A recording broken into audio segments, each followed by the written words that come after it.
E aí pessoal, tudo bem? Bom, vou tentar ser o mais breve aqui, mas eu acho que o vídeo vai ficar um pouco longo. Então essa semana a gente está entrando numa sequência didática nova, que é a compreensão e constituição do universo. É a gravitação, a matéria de gravitação. Então a gente vai falar aí sobre os modelos planetários, tá ok? Nesta aula vamos conversar sobre esses modelos. Então eu vou tentar explanar aqui tudo o que eu sei, né? Não gravei nada, vou falar o que eu sei, o que eu estudei e passar aí para vocês algumas informações importantes, né, de cada modelo planetário, para aquele pessoal também que está interessado em fazer as Olimpíadas Brasileiras de Astronomia, Enem, PISME e etc. Tá ok? Então, o que é um modelo? Um modelo científico é uma representação para um fenômeno aí da natureza. Então, sabendo disso, quando um cientista desenvolve leis para explicar certos fenômenos, eles apresentam certos modelos para facilitar o entendimento da explicação desses fenômenos, né? Então, quando estamos falando de modelos planetários, nós estamos falando de representações para o movimento dos planetas, nesse caso, tá ok? Ou seja, essas representações vão nos mostrar como que é a organização aí desses planetas, tá ok? Em um determinado sistema aí planetário, que é o caso que a gente vai ver, né? Dois tipos de modelos, tá ok? Que é o modelo geocêntrico e o modelo heliocêntrico, tá? Então nós iremos ver 4 modelos baseados nesses dois que eu falei, tá? Baseado no geocêntrico e no heliocêntrico, tá ok? Esses modelos planetários foram desenvolvidos ao longo da história, mas se a gente for estudar bem a fundo, a gente vai ver que existem diversos modelos que foram desenvolvidos ao longo da história de toda a ciência. Então, mas o objetivo aqui é compreender os principais modelos quando a gente fala aí de conhecimento científico ocidental, tá ok? Então, o nosso primeiro modelo aí é o modelo de Aristóteles, que é o modelo geocêntrico, tá? O modelo planetário de Aristóteles diz pra gente o quê? Que a Terra está no centro do universo, né? E digo mais ainda, que a Terra não estava apenas no centro do universo, ela estava parada no centro do universo, tá ok? Então, deixa eu pegar um laser aqui, um apontador, né? Que hoje eu não vou escrever nada. Então tá aqui, a Terra está parada no centro do universo. Todos os corpos celestes orbitando em torno da Terra. Claro que o modelo geocêntrico de Aristóteles é esse modelo aí, né? A Terra parada no centro do universo. E além disso, todos os corpos aí orbitando ao redor da Terra. O modelo dele é muito interessante, porque de acordo com ele, a Terra estava parada no centro do universo. E a Lua, né? Deixa eu mostrar aqui.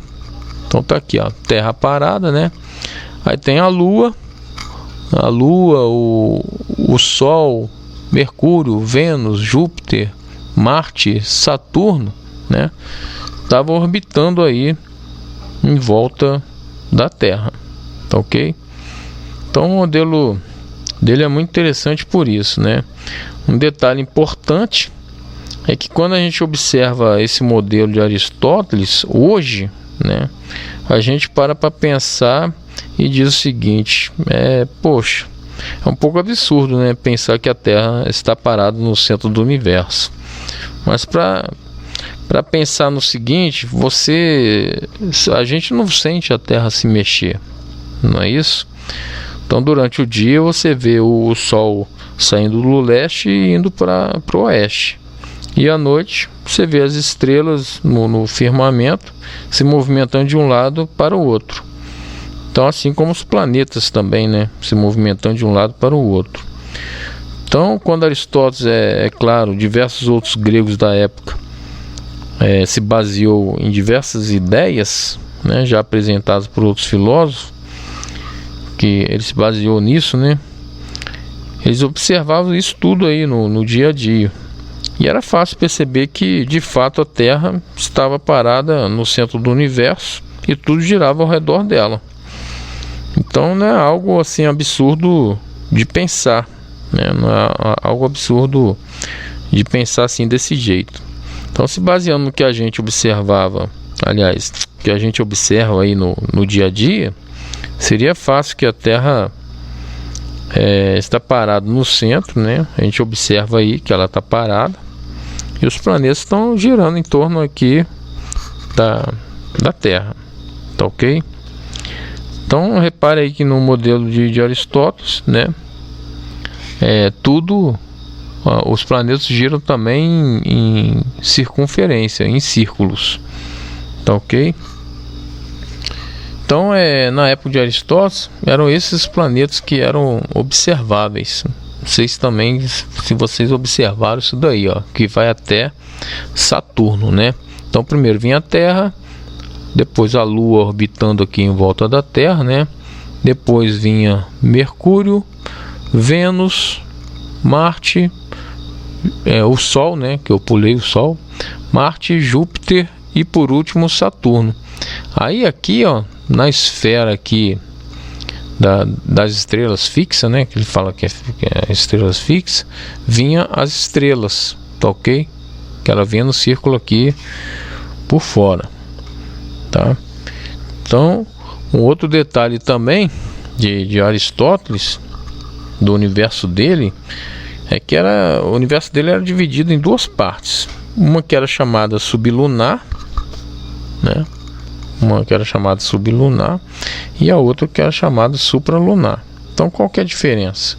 O mundo sublunar é toda a região abaixo da Lua.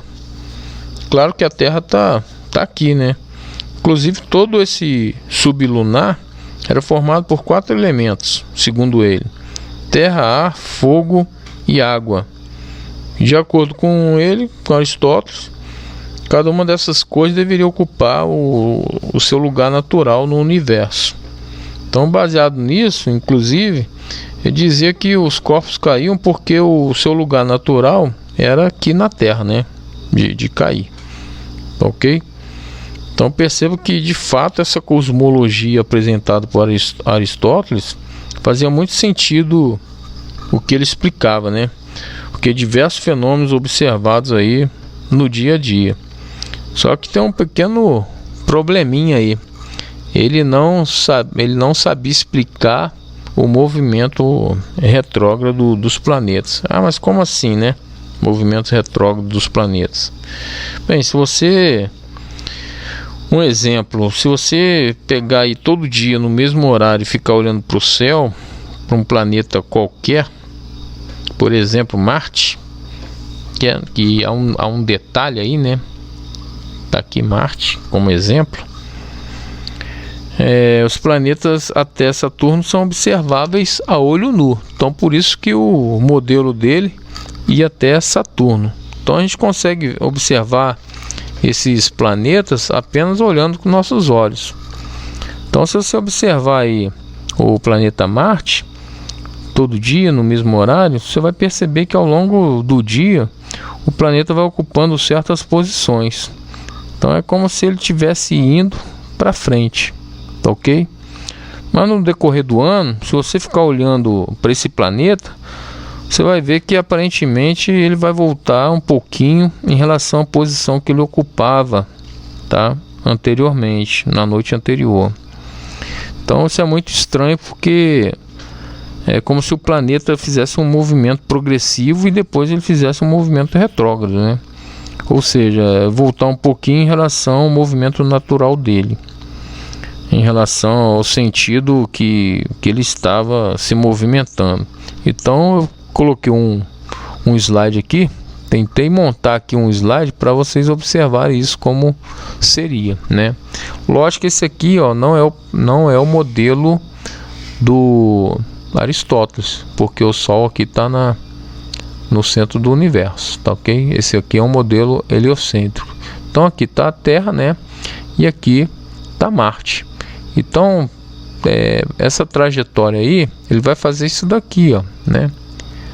Não sei se vocês perceberam aí o movimento. Deixa eu voltar aqui. Tá aqui o Sol, a Terra e Marte, né? Então aqui, ó, esse ponto aqui, tá vendo? Se você observar lá, ó, é como se você estivesse numa posição aqui da Terra, né? Ela orbitando. Você vai observar isso daí, ó, tá? Então ele vem aqui e volta, tá ok? Então esse aí é o movimento retrógrado dos planetas. Bom, se os planetas realizam órbitas circulares ao redor da Terra, já que Aristóteles falava isso, né? Que aqui o modelo dele, as órbitas eram circulares, tá ok? Como é que esses planetas aí realizavam um movimento retrógrado, né? É estranho pensar nisso, tá ok? Então não faz sentido nenhum. Não deveria nem acontecer isso de acordo com o modelo dele. Isso foi uma grande questão que ficou por alguns anos, pelo menos aí quase 450 anos, até que veio aí o Cláudio Ptolomeu, tá? Ele continuou aí defendendo a ideia de que a Terra estava no centro do universo, só que ele fez algumas modificações no modelo de Aristóteles. Apresentou inclusive aí a ideia de epiciclo, que aparece aqui. Então nesse modelo aqui de Ptolomeu, geocêntrico, o planeta orbitava um ponto que orbitava ao redor do Sol, que a gente chama aqui de epiciclo, tá ok? Então esse aqui é o deferente, né? Essa parte aqui, essa trajetória, e aqui é o epiciclo, tá? E ele conseguiu aí explicar, ele apresentou a ideia do epiciclo equante e diferente, e explicou também o movimento retrógrado aí dos planetas. Então a ideia de epiciclo equante e diferente, ou seja, de acordo com ele, os planetas não realizavam órbitas circulares ao redor da Terra.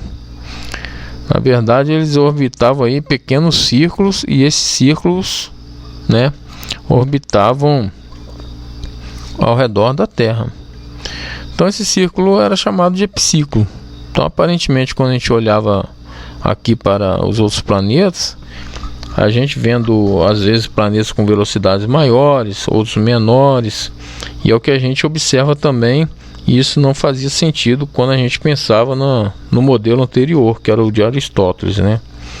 Só que como os planetas estavam orbitando ao redor desse deferente, né? Nesse caso aqui o deferente, né?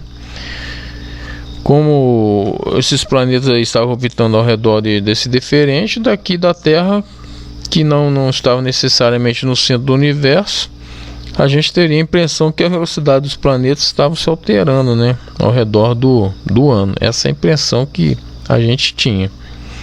Então, além disso, como os planetas não estavam orbitando de forma circular, mas orbitando em forma aí desses epiciclos, né, em relação ao equante, aí a gente também tinha aquele movimento que ora o planeta ia um pouquinho para frente e ora o planeta ia um pouquinho para trás.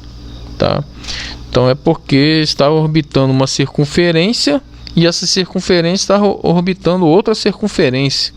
Então o que é o equante, né? Então aí a composição desses movimentos, a gente teria esses movimentos progressivos e retrógrados desses planetas. Então acho que é tudo uma questão de composição aí de movimentos. Então interessante também é que Ptolomeu, ele era um excelente matemático. Então, pelo fato dele ser um excelente matemático, ele conseguiu dar uma base bem fundamentada, apresentando diversos cálculos para esse modelo, que é o modelo dele, né, geocêntrico. E o legal é que o modelo dele era tão bem fundamentado que foi aceito até ali por volta de 1500, por aí. E também funcionava muito bem, né, para explicar os movimentos dos planetas. apesar de ser um pouco aí confuso, a gente pensa em todos os planetas orbitando ao redor da Terra, mas isso aí é uma outra história aí que não vem ao caso, que a gente, se aprofundando aqui, a gente ia falar muito sobre isso. Então esse aí é o modelo do sistema planetário de Ptolomeu, tá ok? Tá aí também o modelo dele vinha até Saturno. Muito atenção, pessoal, que até Saturno dá para ver a olho nu, depois de Saturno não, tá ok? Então tá aqui os equantes, né? E aqui estão os epiciclos, né? Eles giravam em círculo no modelo dele. Então olha o Sol aqui, ó. A gente pensa aí, é coisa de doido hoje, né?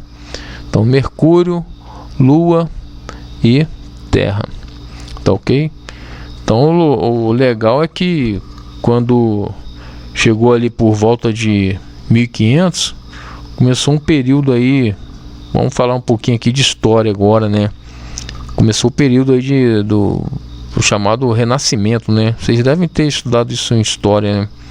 Então é um período aí de resgate da cultura grega antiga. Então o detalhe é que nesse período, pelo que eu lembro, né, quando eu estudei, diversas obras ali da Grécia Antiga, elas foram resgatadas pelos europeus, né, que estavam lá pro lado dos árabes. Então, mas uma coisa interessante é que com o resgate dessas obras, muitos europeus tiveram acesso às escrituras aí da Grécia Antiga. E uma dessas pessoas foi o Nicolau Copérnico, tá ok? Então, que quando ele foi para Itália estudar, o modelo dele é heliocêntrico, tá ok? Então aqui a gente já mudou o modelo, é o modelo heliocêntrico. Então Copérnico foi para Itália estudar, ele teve acesso a algumas obras aí desenvolvidas por Aristarco, tá? 300 a.C. Então apresentava a proposta de um modelo heliocêntrico, embora ele nunca defendeu aí na época, tá ok? Era só uma proposta. Então, mas se eu for falar de Aristarco aqui também, então o principal aqui é a gente saber esses modelos aí baseados nesses quatro cientistas que eu tô falando, tá ok? Então, mas o que era o modelo heliocêntrico? Então, diferente do modelo de geocêntrico, que tinha a Terra como centro do universo, né? O modelo heliocêntrico tinha o Sol aí ocupando o centro do universo, tá ok?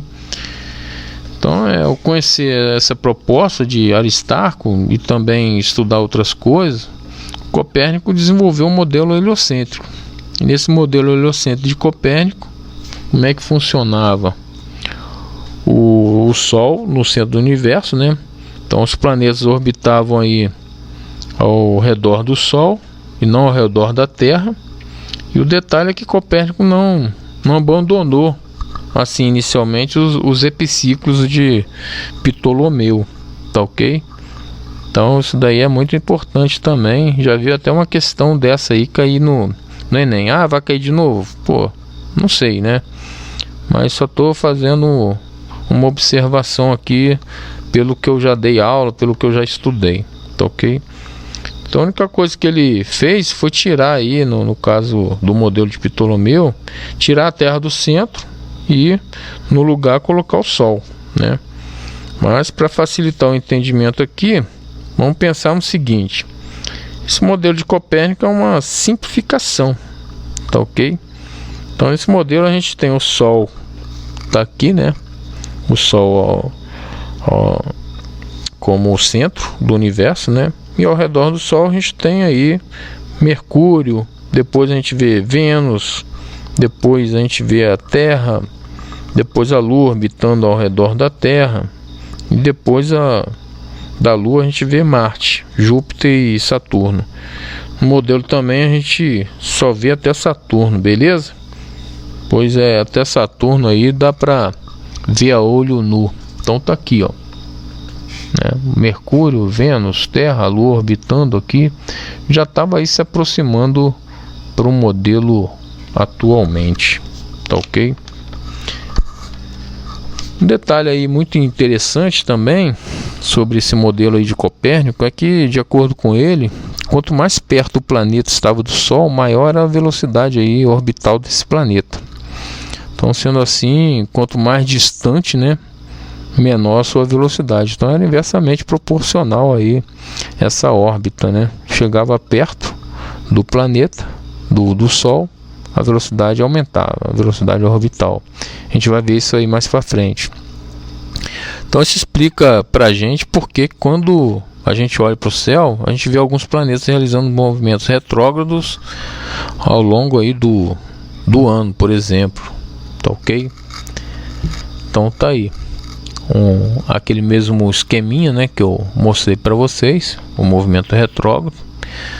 Se a gente tem aqui o planeta Terra e o planeta Marte, repare que o planeta Terra está orbitando ao redor do Sol e o planeta Marte também ao redor do Sol. Mas a velocidade da Terra ao redor do Sol é maior que a velocidade de Marte. Foi o que eu falei ali anteriormente, né?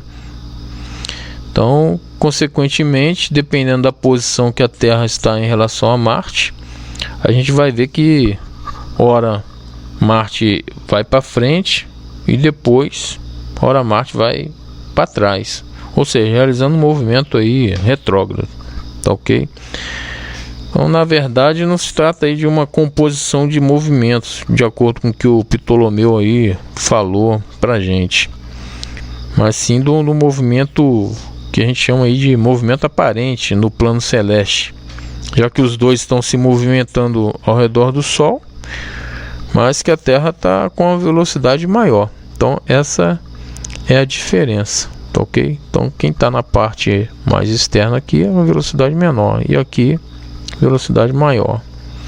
Então aparentemente aqui a Terra, quando a gente olha para o céu, né, parece que em alguns momentos Marte está indo para frente e depois ele está indo para trás, mas tudo se trata aí de um movimento aparente, tá? Beleza? Então um detalhe aí muito importante é que Copérnico é o marco na revolução científica aí dessa época, tanto que esse período aí ficou conhecido como o período aí da Revolução Copernicana, né? Principalmente porque muitas pessoas começaram a defender o modelo de Copérnico e uma dessas pessoas aí foi Johannes Kepler, tá? Que é o último modelo aí que a gente vai ver, que é um modelo também heliocêntrico. Bem, apesar de Kepler aí inicialmente ser um pouco contra as ideias de Copérnico, com diversos dados matemáticos, ele recebeu de Tycho Brahe, que era um astrônomo aí da época, e fez vários cálculos matemáticos e também desenvolveu um modelo planetário, só dele. Só que o modelo planetário de Kepler era um pouco diferente aí do modelo planetário de Copérnico, tá? Então, Tycho Brahe foi assistente dele, propôs as leis que descrevem aí o movimento planetário. Então, no modelo de Copérnico, os planetas continuavam realizando órbitas circulares, né? Só que no caso aí, a de Kepler eram órbitas elípticas e o Sol ocupava um dos focos, né, dessa elipse que a gente vai ver aí nas leis de Kepler, tá? O que é uma elipse? Então, além disso, as velocidades dos planetas se alteravam no modelo dele ao longo de suas órbitas. Então, ou seja, ora o planeta tinha maior velocidade, ora o planeta tinha menor velocidade. E outra coisa que Kepler apresentou nesse modelo foi uma relação harmônica de todos os planetas, tá, do sistema planetário, que é o que a gente vai ver lá na terceira lei de Kepler. Então, de acordo com ele, o período de revolução dos planetas de um sistema segue uma harmonia relacionada com os raios médios, né, de suas órbitas. Ou seja, se a gente relacionar o raio médio de suas órbitas com o período de revolução, ou seja, o período de revolução é o tempo que o planeta leva para dar uma volta completa ao redor do Sol, né? Então a gente vai chegar aí sempre no mesmo valor, que a gente chama lá na lei dele de que é a constante de Kepler. A gente vai ver isso, tá? Na próxima aula. Então isso daí tudo é uma relação harmônica, tá? Do período com a revolução do período com o raio médio. Então será explicado aí na próxima aula, como eu falei, tá? E a gente vai ver aí as 3 leis de Kepler. Então, pessoal, a ideia aqui foi apresentar basicamente para vocês os pontos mais importantes de cada um desses modelos, tá ok? Então esse slide aí eu montei, demorei uns 2 dias aí para ir montando, né?